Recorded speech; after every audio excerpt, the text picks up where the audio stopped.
Saludos cordiales, gracias por acompañarnos. Buenas noches, usted está en sintonía de Hora 25. Hoy tenemos una edición especial de este programa de opinión. Un formato diferente y, por cierto, temas sin duda sobresalientes. La salud y la educación son las causas del Ecuador del momento. La ofensiva nacional por vacunar a 9 millones de personas en los 100 días iniciales del gobierno del presidente Guillermo Lasso y la decisión gubernamental de reiniciar la asistencia presencial a clases bajo un esquema dispuesto por el Ministerio de Educación son sin duda las propuestas más importantes de esta hora. Las dos iniciativas oficiales tienen una consecuencia de una potencia sin duda descomunal.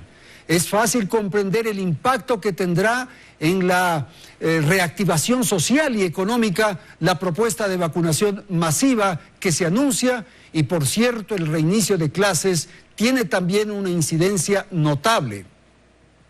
Al tiempo que se trata de una resolución valerosa y potente que hay que reconocer. Nuestras invitadas entonces esta noche aquí en el estudio central de Teleamazonas son María Brown Pérez. Ella es la ministra de Educación. Gracias también a Jimena Garzón Villalba, ministra de Salud. Gracias a las ministras que están con nosotros. Gracias a la audiencia. Aquí empezamos. Belén, buenas noches. Hola Andrés, amigos televidentes, muy buenas noches. Bienvenidos a un nuevo programa de Hora 25. El plan de vacunación es una de las principales apuestas del gobierno de Guillermo Lasso. La inmunización de 9 millones de ecuatorianos en 100 días únicamente será posible, según han dicho las propias autoridades, cuando se tenga el número suficiente de vacunas. El gobierno arrancó este proceso con apenas 1,2 millones de dosis, que al ritmo de inoculación, que dicen está entre 86.000 y 90.000 dosis diarias, alcanzaría para aproximadamente 14 días. Esta semana arribaron un poco más de 100.000 dosis de Pfizer y se espera que el 16 de junio lleguen unas 500.000 de Sinovac, número que aún sigue siendo insuficiente para el reto que tiene el gobierno. A este desafío hay que sumarle otro, el retorno progresivo a clases. Ya el COE Nacional aprobó el regreso de 1.301 instituciones educativas a partir del 7 de junio. Pero ¿cómo se llevará a cabo este proceso? Veamos en el siguiente reportaje un resumen de estos dos importantes temas. Fue el lunes 31 de mayo cuando la ministra de Salud, Jimena Garzón, le entregó de forma oficial el nuevo plan de vacunación al presidente Guillermo Lasso. El objetivo es claro, pero llevarlo a la práctica les ha costado algunos tropiezos. Este ha sido el panorama durante la semana en varios puntos de vacunación. Ya se acabaron las vacunas. Dicen que ya se han acabado, solo 36 vacunas han ido. Que han dado cita a los docentes y cuando llegan no tienen la vacuna AstraZeneca. Pasó a las 8 de la mañana y que no hay dosis, que han vacunado ya 20 dosis y que se ha acabado. El señor presidente ha hablado mucho de la vacuna digna. ¿Qué es esto de dignidad? Nos agendan, estamos agendados con el CNE. Venimos a donde nos toca, a la hora que nos toca. No hay vacunas.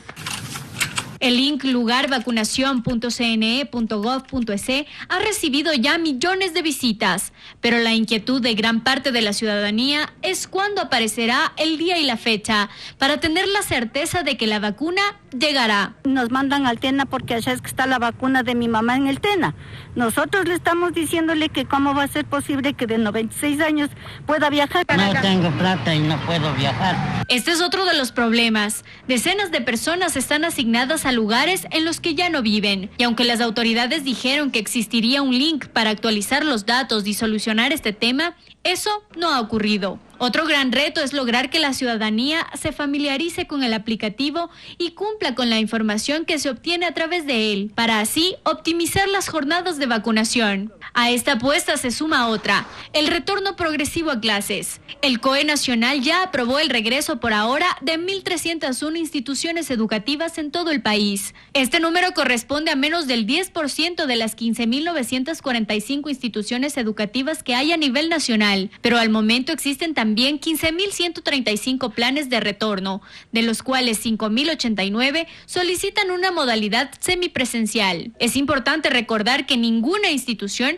podrá obligar a sus estudiantes a acudir de forma presencial, y hoy será cada familia la que decida el modelo de educación que prefiere. Bien, vamos a empezar entonces. Voy a dar la palabra a la ministra de Educación en atención a que mañana justamente ya las escuelas y colegios del país podrían reiniciar la presencia de los chicos, de los estudiantes en las aulas. Ministra, pero antes de conocer todo el operativo, ¿qué es lo que está pasando ahora? ¿Qué estará ocurriendo con los niños? ¿Qué estará ocurriendo con los jóvenes que están asistiendo a estas clases virtuales, digitales? Si tiene alguna idea de qué es lo que está sucediendo, buenas noches. Buenas noches, gracias, Andrés. Buenas noches a todos quienes nos están viendo el día de hoy. Como pudimos ver en el reportaje que acaba de pasar, ya tenemos la aprobación para retomar los planes de retorno paulatino, controlado y voluntario a clases semipresenciales. ¿Qué quiere decir esto, Andrés? Que no vamos a tener un retorno masivo a la presencialidad, ni mucho menos. Lo que se está planteando es que en estas instituciones educativas que ya tienen un plan aprobado, podamos retomar esa semipresencialidad de acuerdo a los protocolos de bioseguridad que se diseñaron para cada una de estas instituciones educativas. No hay una modalidad generalizada para todo el país, porque ninguna circunstancia y ninguna institución educativa es igual a la otra. Pensemos, por ejemplo, en las diferencias que pueden existir entre Quito o Guayaquil, ciudades muy grandes en donde existen instituciones educativas de 1.000, 1.500 estudiantes, comparado con instituciones educativas de 40, 50 estudiantes unidocentes en un área rural. ¿Pero por qué hay que retornar a lo presencial? ¿Qué está provocando en los niños? Es muy importante retomar a la presencialidad porque tenemos ya 15 meses en donde la gran mayoría de nuestros niños y jóvenes no han tenido contacto con un docente de manera presencial. Recordemos que en el sistema educativo no solamente se adelantan los procesos de enseñanza-aprendizaje, no avanzamos solamente en el currículo, sino que también avanzamos en otras cosas muy importantes como la detección temprana y oportuna de casos de violencia, casos de violencia intrafamiliar, violencia dentro también de la comunidad que pueden ser detectados. Ahora estimamos que en este año hemos dejado de detectar cerca de 1.000 casos de violencia dentro del sistema educativo que podían ser referidos y atendidos. Otro elemento fundamental que también trabaja el sistema educativo nacional es la salud. La salud no durante el periodo de pandemia únicamente, sino también podemos saber si los estudiantes están siendo vacunados, si los niños están recibiendo las vacunas de manera oportuna, cuál es su estado de salud en torno a su nutrición.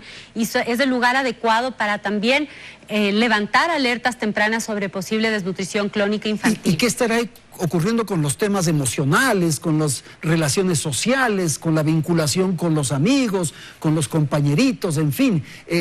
Hay una referencia de UNICEF, ministro, en el sentido de que podría haber alguna afectación ya mental en algunos chicos. Así es, a nivel mundial tenemos algunas cifras muy interesantes, Andrés, sobre cuál es el impacto que este distanciamiento de docentes y estudiantes puede tener dentro de niños y jóvenes. Entre otras cosas, sabemos que una cuarta parte de los jóvenes a nivel mundial sufre casos de ansiedad dentro de esta pandemia por COVID-19. Esto es un dato de la OMS, de la Organización Mundial de la Salud, y 15% a nivel mundial también pueden sufrir de depresión. Y esto obviamente se traduce también a Ecuador. Y las familias que nos están viendo también saben que el estar frente a una pantalla a los estudiantes que han tenido la posibilidad de tener clases virtuales durante todo el día genera también ciertos grados de ansiedad. No para todos los estudiantes, esto es una modalidad que les resulta familiar. A muchos de los niños, sobre todo cuando son muy pequeños, les cuesta mucho estar frente a una pantalla durante periodos prolongados. Por lo demás, no es recomendable que estén tanto tiempo expuestos a una pantalla, ya sea de un celular o de una computadora. De una computadora. Ministra, vamos a volver con usted para que nos explique el operativo de mañana ya justamente, pero ahora quiero ir con la ministra de Salud, y tal vez una pregunta que tiene vinculación con lo que hemos tratado es el tema de la vacunación a los docentes, a los profesores. ¿Cómo ha ido eso, si es tan amable? Buenas noches. ¿Cómo está, Andrés? Buenas noches, María. Buenas noches, televidentes. Muchas gracias por la invitación. Y nos ha ido bastante bien. Justamente esta semana, a partir del 31 de mayo, que nosotros empezamos con nuestro plan de vacunación, hemos cubierto una gran cantidad de personas que estaban rezagadas y aquellas personas que todavía, docentes que todavía no han recibido por alguna razón su vacuna, pues quiero decirles que nosotros vamos a tener los días sábados y los días domingos puntos de vacunación que están en nuestro link para que ustedes puedan acceder a los lugares donde pueden ir y recibir su vacuna. ¿Y serán muchos profesores que se han quedado sin la vacuna o qué información tiene usted? Hemos nosotros vacunado, exactamente le voy a decir, Andrés, hemos vacunado, déjeme ver, aproximadamente más de 200,000 profesores. Así es, así es, que han recibido las primeras dosis y 297,000 que han recibido la segunda dosis. Entonces, estos profesores, como ustedes son poblaciones móviles, es importante que si no han recibido la vacuna, vayan a estos puntos que van a estar disponibles para los rezagados y reciban su vacunación. Y ellos simplemente tienen que identificarse. Yo soy maestro con alguna credencial, con alguna cosa, y tienen acceso libre, digamos, sin problema. Ministra, la gran pregunta a esta hora respecto a la tarea que usted lleva adelante es la posibilidad de conseguir las suficientes dosis, conseguir las 9 millones de dosis. Bueno, nosotros se está trabajando en eso. Estamos trabajando duramente en eso. De hecho, esta semana nosotros ya hemos tenido conversaciones con CanSino para tener las vacunas. Estamos adquiriendo 6 millones de vacunas con CanSino. Estamos haciendo acercamientos además con Sputnik, de tal forma que nosotros tenemos la seguridad que vamos a cumplir con nuestras 9 millones de vacunados en 100 días. Hoy iban a llegar 204,000. ¿De dónde son? De AstraZeneca. AstraZeneca. ¿Por qué 9 millones? ¿Por qué se estableció esa cifra? Se estableció esa cifra porque nosotros calculamos un porcentaje de personas que tienen que estar vacunadas para tener 72% aproximadamente de ecuatorianos para alcanzar la inmunidad del rebaño. ¿Por qué? Porque la mayoría de la población, tanto los adultos mayores como el personal de salud, los mayores de 16 años van a estar cubiertos en ese porcentaje de vacunación. Y poco a poco, a partir de esos 100 días, hasta el final del año, nosotros cubriremos el resto de la población ecuatoriana para llegar a la inmunidad de rebaño. ¿Se puede llegar al 100% o eso es muy difícil? Técnicamente, digamos. Técnicamente, acuérdese que nosotros tenemos una población muy joven. El Ecuador es una población muy joven. Entonces tenemos un gran porcentaje de la población que están bajo los 16 años de edad. Esa población será cubierta poco a poco dependiendo de los resultados de las investigaciones que existan a nivel internacional. Ahora, es una información muy interesante, Andrés, la que menciona la ministra. Sobre la vacunación de los jóvenes, que esta es una pregunta que nos llega muy frecuentemente en nuestras redes, tanto de la ministra de Salud como la mía, sobre por qué no estamos vacunando a los niños, ¿no? Y creo que es muy importante desmitificar esto. Todavía no existe la posibilidad a nivel mundial de vacunar a los niños. Recién tenemos algunos estudios que la ministra nos va a poder dar más detalle en los grupos poblacionales de jóvenes, pero no existe todavía esa posibilidad y tendremos que ir avanzando de manera paulatina en este sentido.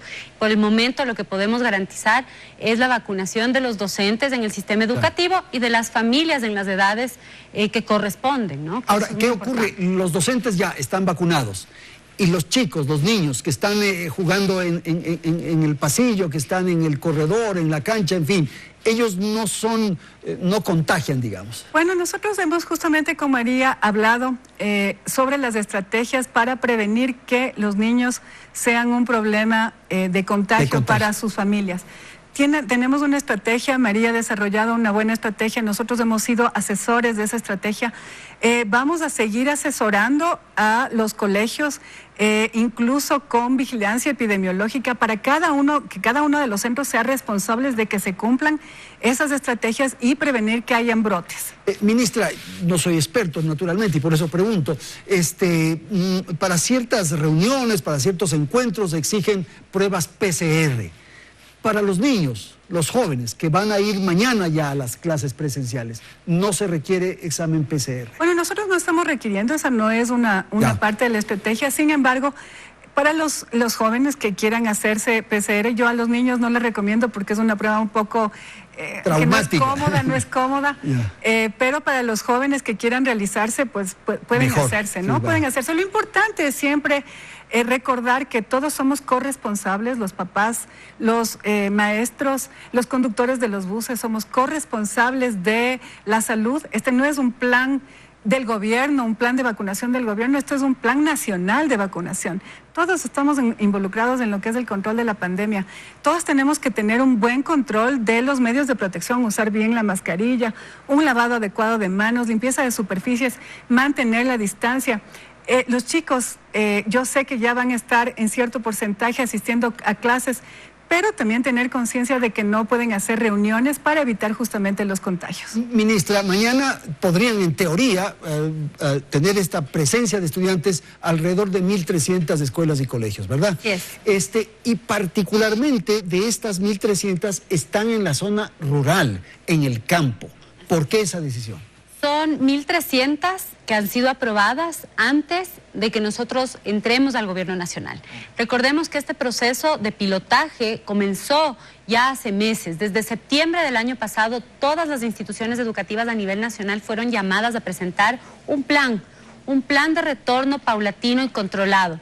Y de esas instituciones educativas, de todas las que presentaron un plan, como decían en el reportaje, un poco más de 5.000 solicitaron ese retorno presencial y 1.300 fueron autorizadas. Estas 1.300 que fueron autorizadas originalmente, 1.100 son rurales, Andrés. Esto da cuenta de un deseo de la comunidad, porque estos planes son elaborados conjuntamente por el rector o director de la institución educativa con toda la comunidad. Esto incluye a la familia, esto incluye a los transportistas, a todo lo que funciona alrededor de una institución educativa. ¿Y se los ha preparado, ministra? Por supuesto. Padres de familia, y además de profesores, así es, comunidad. Y ellos son quienes han decidido libremente, libre y voluntariamente, pedir este permiso. Ahora, una vez que tienen el permiso, ellos también pueden optar por hacer uso de este derecho o no. Y hay instituciones educativas, por ejemplo en régimen Sierra, que han considerado que dado que estamos próximos a terminar el año lectivo en régimen Sierra, van a simplemente implementar algunos encuentros presenciales pequeños, no de clases como tenían estimado.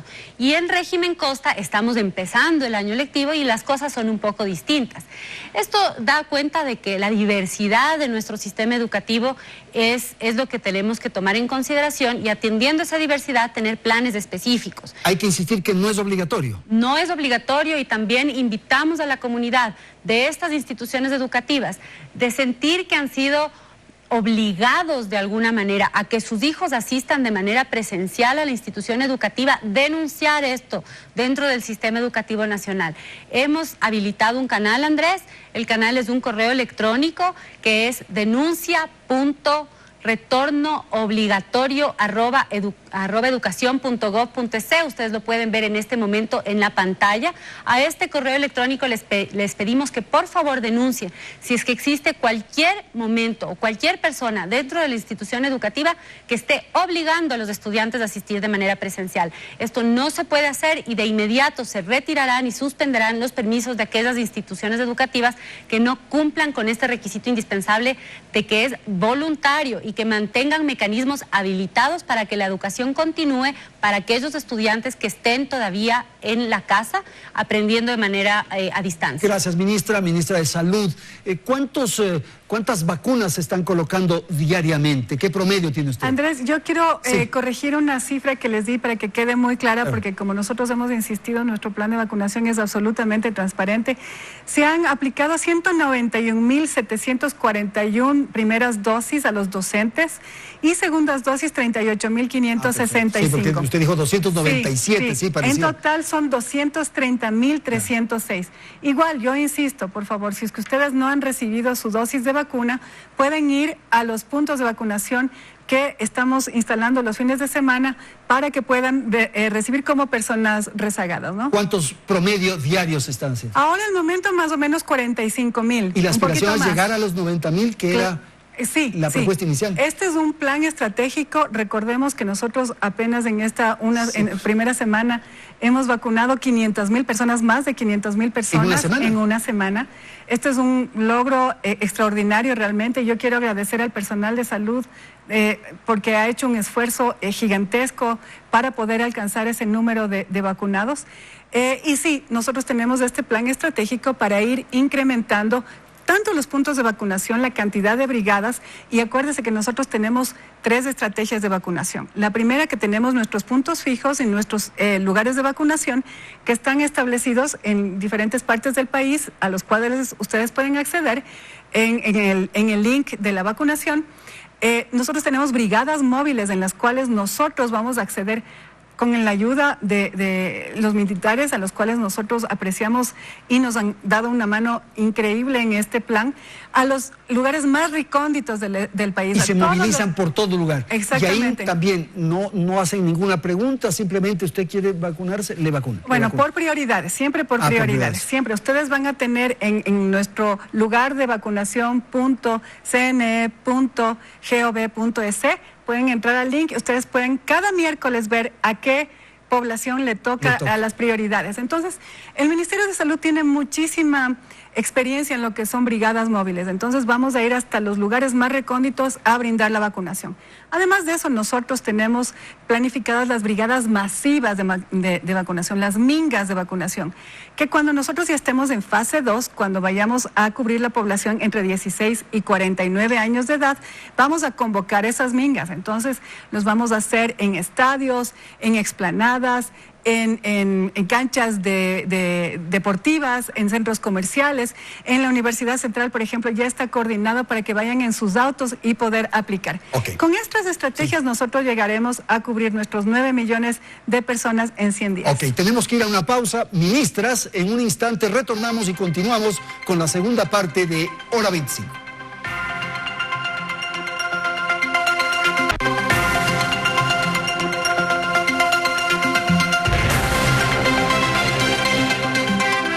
Seguir en nuestra sintonía. Revisemos algunas cifras que nos permitan comparar la situación del Ecuador con respecto a otros países de la región. En cuanto a vacunación, Ecuador tiene la 5ª tasa más baja de la región. En países como Chile, por ejemplo, 78 de cada 100 personas ya han recibido al menos la primera dosis. En Uruguay, 53 de cada 100 y en Ecuador, solo 6 de cada 100. Las autoridades de salud han mencionado que para alcanzar la tan anhelada inmunidad de rebaño se necesita inocular al 72% de la población ecuatoriana.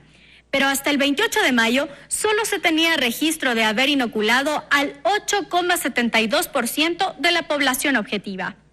Ahora revisemos en cambio cifras en cuanto al retorno a clases. Según la UNICEF, los niños y adolescentes de Latinoamérica han sido los más golpeados por el cierre de las escuelas. Uruguay fue el primero en la región en reanudar las clases presenciales. Lo hizo en abril de 2020. Primero, reabrió las escuelas primarias rurales y progresivamente fue avanzando hacia el ámbito urbano. Ecuador ya dio sus primeros pasos respecto de este tema. Sin embargo, aún hay decenas de inquietudes de padres de familia y autoridades, sobre todo de instituciones fiscales, en donde existe un número elevado de estudiantes por aula, que en algunos casos sobrepasa los 50. También hay preocupación por la falta de agua y de insumos de limpieza. Según un informe elaborado en 2020 por el BID y la UNESCO, en América Latina un 16% de instituciones educativas no tienen acceso a agua potable. Otra preocupación es el traslado de los estudiantes que viven en sitios distantes a sus lugares de estudio. Estas son solo algunas ideas. ¿Está entonces el Ecuador preparado para ir caminando hacia una reactivación total de actividades o estamos dando apenas los primeros pasos para lograrlo? Vamos contigo, Andrés, y con nuestras invitadas. Gracias, Belén. Voy con la ministra de Salud. Ministra, ¿qué ocurre con los pacientes, con los que están infectados con el COVID y que están ahora mismo en unidades de cuidados intensivos? Había el temor, la preocupación de que no existían los medicamentos suficientes. ¿Qué ocurre? Nosotros estamos al momento reabasteciendo los hospitales. De hecho, esta semana A partir del 31 de mayo nosotros hemos entregado ya dosis de un medicamento que se necesita para intubar a los pacientes, y el día martes ya nos llegó otro medicamento y hemos distribuido las zonas para que les den a los hospitales, sobre todo aquellos hospitales centinela del ministerio, y puedan dar una atención adecuada a nuestros pacientes. Ok, volvamos al tema de la vacunación. ¿Cuál es el alcance de la invitación, de la convocatoria del presidente Lasso para que los sectores privados participen en esta iniciativa? Recordemos que este plan de vacunación no es el plan de vacunación del gobierno, esto es un plan de vacunación de todos. Entonces, nosotros aceptamos de muy buena manera la colaboración de los sectores privados, porque necesitamos varias cosas. Necesitamos no solamente las vacunas, necesitamos jeringuillas, necesitamos equipos de protección personal, necesitamos todo lo que significa artefactos para poder descartar de manera adecuada los insumos que estamos utilizando para las vacunas. Entonces, nosotros estamos aceptando esta colaboración del sector privado para poder hacer una vacunación adecuada y digna para los ecuatorianos. Para los empleados, los trabajadores de esas empresas, ¿no? No, para todos. Para todos. Para todos. Perfecto. El presidente de la República ha sido muy claro en decir, el aporte es obviamente bienvenido, pero sin condicionamientos. Es para todos. Para todos. ¿No hay el riesgo, ministra, de que se duplique la vacunación, que no haya un registro, una información adecuada y que una persona reciba 3 dosis? Estoy poniendo exagerado, pero ¿qué control hay al respecto? Gracias por la pregunta, Andrés. Esto es extremadamente importante. Por eso es que el Ministerio de Salud Pública es el ente regente de la vacunación. Todo va a ser a través nuestro. Nosotros tenemos ya un sistema bien desarrollado de registro, el cual nos permitirá hacer un seguimiento de la población que está siendo vacunada. Y solamente para aclarar lo que vimos al principio, no es que la inmunidad de rebaño se alcanza con el 72%, no, el 72% se alcanza vacunando 9 millones en 100 días, pero nosotros vamos a seguir vacunando hasta fin de año para alcanzar más del 80%, porque por las características de esta epidemia necesitamos ese porcentaje para poder tener una inmunidad de rebaño. Ok, ministra Brown, ¿cómo se puede garantizar, cómo usted puede garantizar espacios seguros en las escuelas y colegios que mañana estarían potencialmente listas para abrir lo presencial? Claro, Andrés, ahí, como les había mencionado antes, las instituciones educativas han presentado un plan de retorno paulatino y controlado a esta semipresencialidad. Estos planes fueron entregados ya previo a que existan las vacunas e incluyen unas medidas de bioseguridad diseñadas para cada institución educativa. Como mencionaba la ministra de Salud, el protocolo establece también que las instituciones educativas cuenten con las medidas de agua y saneamiento necesarias para que pueda existir las medidas de bioseguridad que se requieren para reducir las posibilidades de contagio al máximo. Por lo tanto, este diseño de estas metodologías que fue previo a la vacunación son muy estrictas y además fueron probadas. Hicimos un pilotaje de más de 501 instituciones educativas en donde no hubo un ejercicio de contagio que se generara dentro de la institución educativa y saliera a la comunidad. Eso ya se hizo una primera comprobación, digamos. Se hizo este pilotaje precisamente para saber cómo funcionaba en Ecuador, pese a que existía evidencia a nivel internacional de que en el sistema educativo no necesariamente se convierte en un foco de infección si se toman las medidas adecuadas. Queríamos saber qué sucedía en Ecuador y se hizo un pilotaje con 500 instituciones educativas y esto es el resultado, que no hubo un foco epidemiológico que surja desde ese espacio, pero sí, si es que se presentaba un familiar, un padre de familia, entonces se activa una medida de bioseguridad en donde se cierra ese espacio, esa burbuja, esa aula por 15 días y se vuelve a hacer. Se ataca inmediatamente, digamos, en ese espacio. Y eso es lo que sucede en todo lugar. Es muy importante plantear que el sistema educativo no ha podido abrirse pese a que otros espacios se han abierto de manera más flexible, Andrés. Tenemos restaurantes, tenemos cines, bares, parques que han estado abiertos en distintos momentos de la pandemia y sin embargo las instituciones educativas no. Y es importante plantear que eso no debería ser así, que deberíamos plantear como las instituciones educativas como el último lugar que se cierre y el primero que se abra. Siempre suceden las emergencias porque, como les decía hace un rato, es un lugar de protección, es un lugar de educación y que garantiza un derecho humano fundamental que es la educación. Ministra, esta posibilidad de que mañana haya una avalancha, como ocurre cuando se inicia un periodo escolar, un año escolar, no va a ocurrir. No, esto no va a ocurrir. No es que van a haber congestiones en las calles, no es que van a haber buses circulando, no. No, en lo más mínimo, porque estamos hablando de un sistema educativo en donde participan más de 4.4 millones de estudiantes. Ese es el total del universo de estudiantes del Ecuador, y estamos aquí con un plan en donde el número de estudiantes es extremadamente reducido. Estábamos hablando de menos de 150,000. Están distribuidos en todas las regiones del país. La gran mayoría son en lugares rurales, en donde los estudiantes se desplazan a pie a lugares muy cercanos en donde está la institución educativa.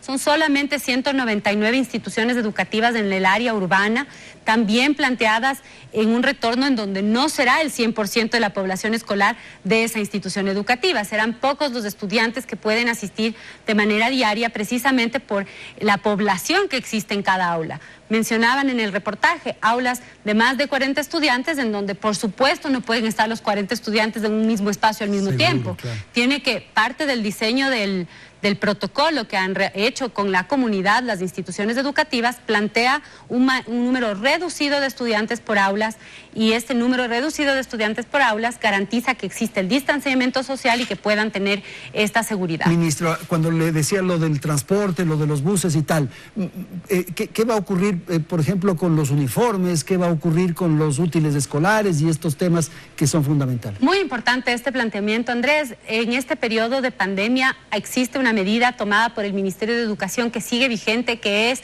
no permitir todavía un incremento ni a los precios de las pensiones de los colegios particulares, ni tampoco que se pueda exigir de manera obligatoria el uso de uniformes o la adquisición de textos escolares o material adicional al que ya se había solicitado para la modalidad a distancia. ¿Por qué? Porque las familias todas estamos en un proceso en el que nuestra economía se ha visto afectada y tenemos que ir incorporando estos elementos de manera también responsable y paulatina. Esto no quiere decir que si un padre de familia quiere adquirir un texto o quiere adquirir un uniforme, no lo puede hacer. Lo puede hacer, por supuesto, pero no puede ser de manera obligatoria, no puede ser exigido a los estudiantes, porque esto se constituiría en una barrera de acceso a la educación que queremos en este momento evitar, porque lo más importante es recuperar a muchos estudiantes que, porque no tienen acceso a tecnología o porque estas metodologías de educación a distancia no responden a sus necesidades, han dejado de estudiar. Sabemos que esto es un índice mayor a 90,000 estudiantes. Tenemos que tener un diagnóstico más claro para saber exactamente cuál es la cifra de manera censal, pero se estima que más de 90,000 estudiantes a nivel del sistema educativo nacional han dejado de asistir, han sido excluidos del sistema educativo, y esto es sobre todo muy fuerte en las áreas rurales donde no hay conectividad. ¿Está dirigido a esos 90,000 particularmente este reinicio de clases? Por supuesto, claro. Tenemos que empezar por las poblaciones más vulnerables y por eso la importancia de la ruralidad. Habíamos hablado hace un rato, Andrés, que la mayoría de estas instituciones educativas son rurales. Esto es porque las personas dentro de esas comunidades tienen un porcentaje de acceso a Internet o dispositivos menor al 30% de la población. Entonces, es allí donde estas modalidades de educación a distancia, pese a los mayores esfuerzos de televisión educativa, de radio y otros, tienen menor impacto y se ven afectados esos estudiantes, y por lo tanto estos ejercicios de un contacto presencial, aunque sea por horas, aunque sea por días, nos permite llevar los materiales que se requieren, saber cómo están avanzando y también recuperar de alguna manera este tiempo perdido. Ministra Jimena, ¿qué ocurre con las personas que ya se vacunaron en la primera dosis y que no aparecen ahora todavía en este link y que ya se cumplen los famosos 21 días? ¿Qué está sucediendo con ellos? Bueno, primero yo quiero darles una súper buena noticia. A ver. Esta noticia es que nosotros ya tenemos 2 aplicaciones en el link de la vacunación en las que ustedes pueden acceder y cambiar su lugar de vacunación. Es decir, justo como veíamos al principio del programa, hay personas que están viviendo aquí en Quito y su lugar de vacunación está en Zamora.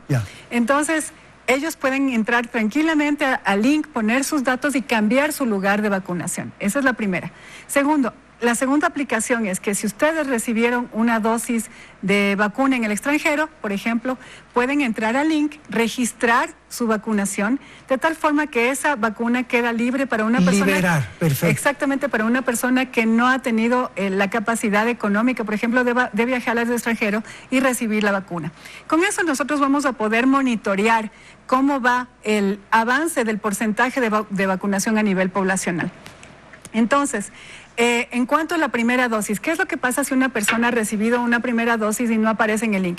Nosotros hemos habilitado el número 171, al cual las personas pueden acceder, llamar y decir, ¿saben qué? Yo recibí la primera dosis, ya han pasado 21 o 28 días dependiendo de la vacuna y no aparezco. Ahora, cabe destacar que las personas que han recibido Pfizer o AstraZeneca tienen un periodo mayor de espera, ¿no? Porque ya existe evidencia científica de que esos días que estamos dejando que pasen, ese mayor periodo de tiempo, va a permitir que ellos desarrollen un mejor estado inmunológico gracias a esas vacunas. O sea, no son los 21 días En el caso de Sinovac, sí.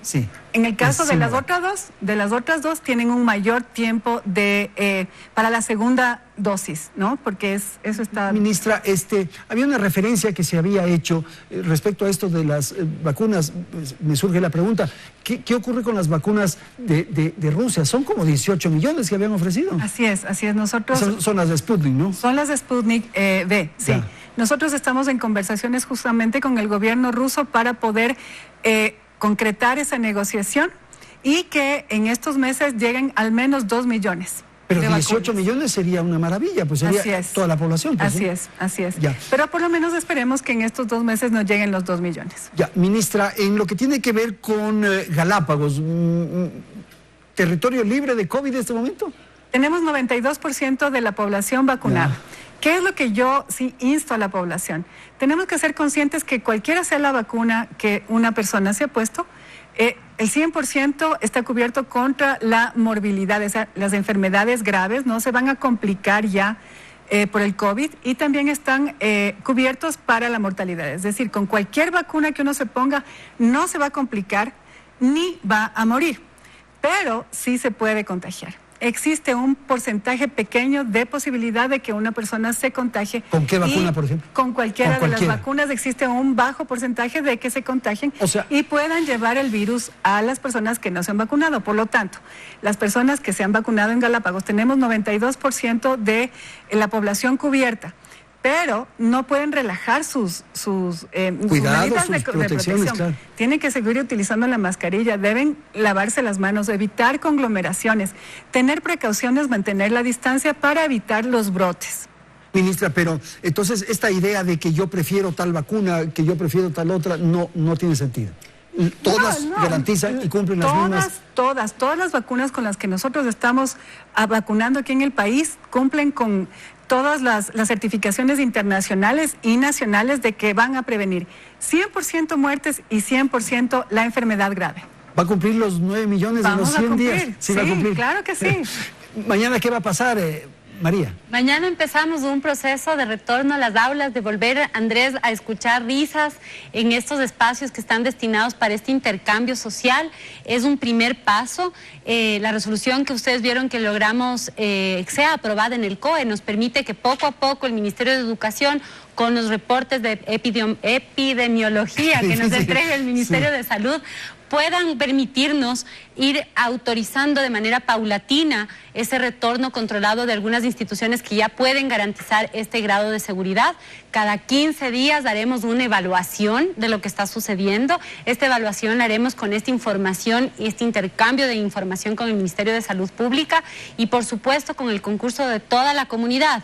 Al igual que el plan de vacunación, que es un plan de todos, este retorno a esta semipresencialidad y la garantía del derecho de la educación que está en manos del Estado ecuatoriano, también exige un grado de corresponsabilidad, un momento de solidaridad en donde todos arrimemos el hombro y sobre todo que permitamos que las personas en distintas condiciones puedan elegir por sus hijos.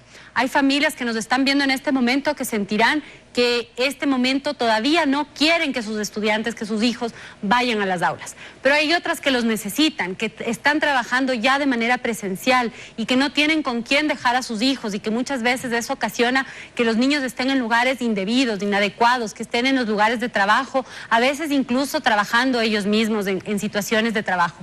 En esos casos nosotros preferimos y pensamos que es mejor que estén en un espacio controlado, que estén en un espacio seguro con las medidas de seguridad adecuadas y estas son las instituciones educativas que serán aprobadas. Vamos a hacer una pausa, tenemos que ir a la publicidad, enseguida retornamos para el tercer segmento de Hora 25.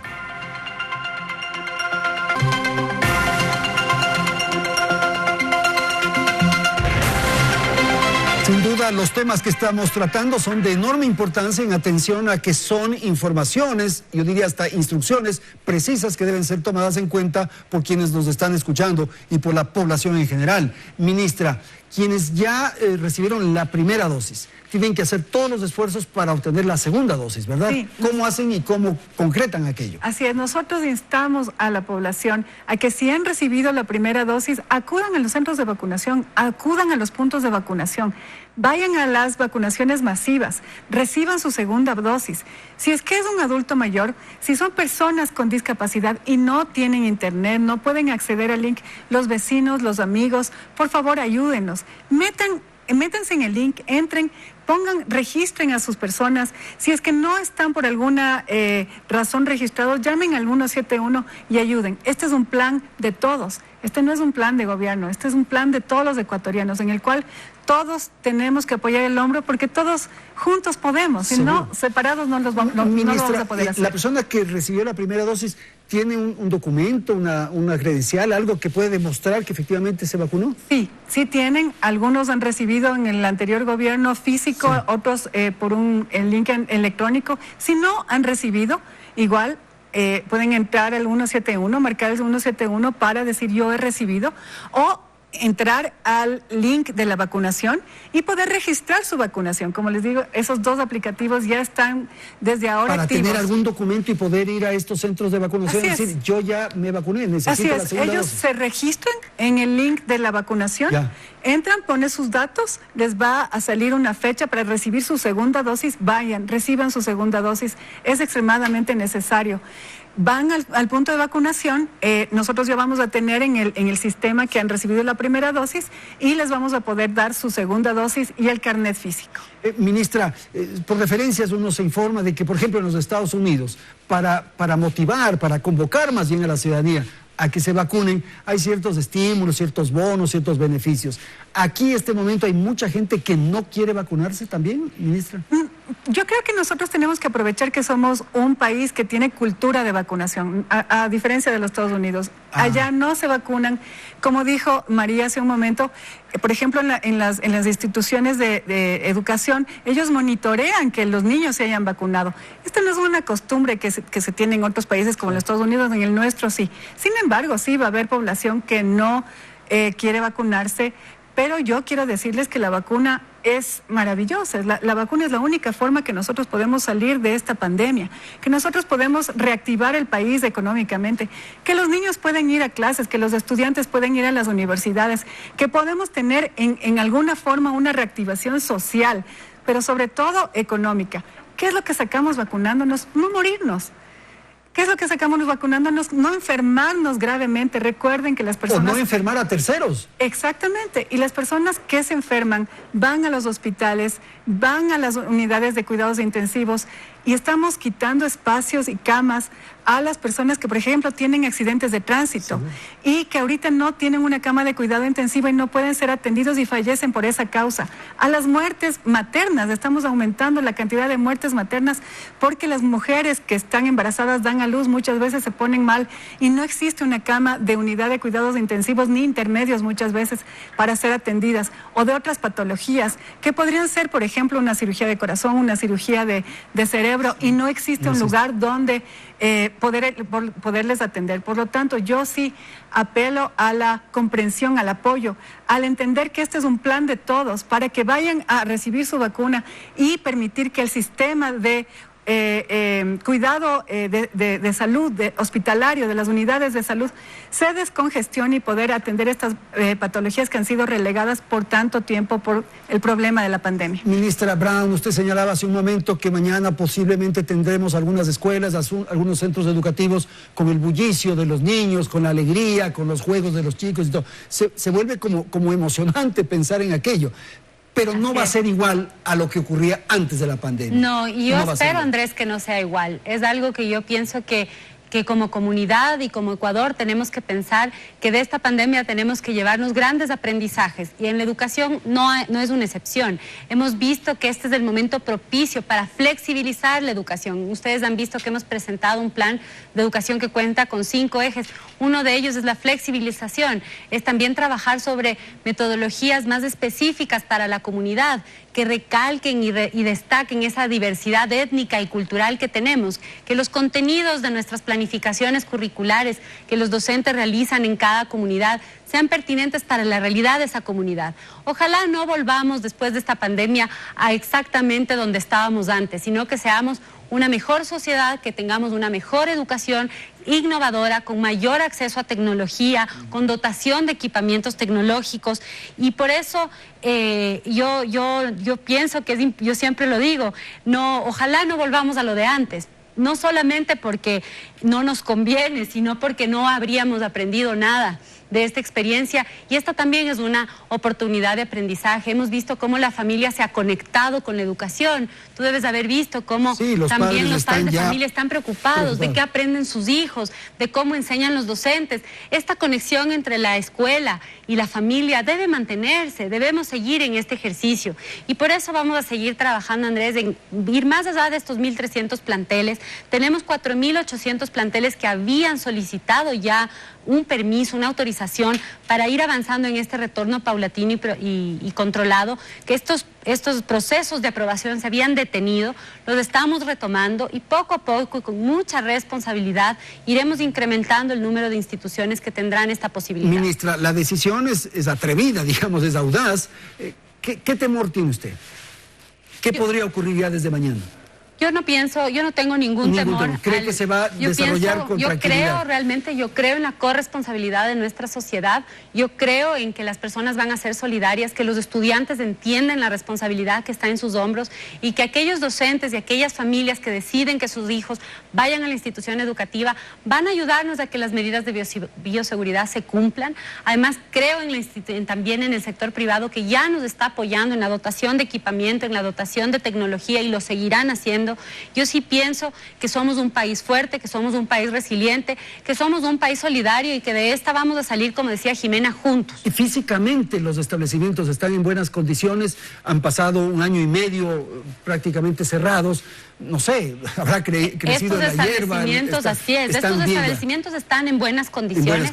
Hay otros en los que vamos a tener que trabajar, en donde vamos a pedir ayuda también de la comunidad. Ustedes verán como ya se han activado muchas familias para mantener las instituciones educativas con mingas. El propio Ministerio de Educación estamos elaborando un plan de intervención, tanto de mantenimiento como de construcciones, en algunos casos donde las edificaciones que han pasado muchos meses, en algunos casos incluso 1 año, sin ningún mantenimiento, se han visto afectadas, y tendremos que ir evaluando eso poco a poco, y de conformidad como vaya sucediendo eso, también atando a este plan de reapertura y de la educación. Ok, vamos a terminar, se nos ha acabado el tiempo. Ministra, un mensaje final respecto a lo que hemos hablado y a la necesidad de esta corresponsabilidad de la que usted ha mencionado insistentemente. Gracias, Andrés. Lo primero es que tenemos que ser conscientes que este es el plan de vacunación más grande de la historia del país. Estamos pasando por una crisis, por una pandemia. Este es un plan de todos. Accedan, por favor, al link de la vacunación para que puedan tener la información. Ese es el único camino, el único mecanismo para poder tener la posibilidad de vacunarse. Es el único mecanismo que tenemos para saber cuándo nos toca y acceder a las vacunas. Accedan al link, por favor, vean cuándo les toca, vean en qué grupo de prioridad están. Eso es extremadamente importante. Que sepan ¿En qué edad están? Porque nosotros hemos sido muy ordenados, muy estratégicos. Ustedes pueden acceder a toda esa información para evitar ir de gana a un centro y no recibir la vacuna. Hoy existieron algunos tropiezos, ministra. Incluso alguna queja de un gremio, de una asociación de profesionales. Justamente por eso, para que ustedes estén informados a quién le toca vacunarse, cuáles son los grupos prioritarios. Este es un plan estratégico. Nadie se está saltando la fila.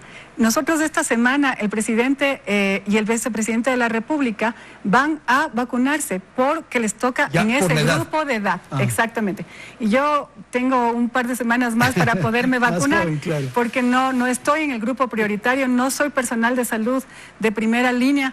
Por favor, accedan al link, vean cuándo les toca vacunarse, cuál es su grupo de edad. ¿Tienen prioridad porque tienen una enfermedad que puede agravar el COVID? Están tomados en cuenta. Las mujeres embarazadas, por favor, si es que tienen un certificado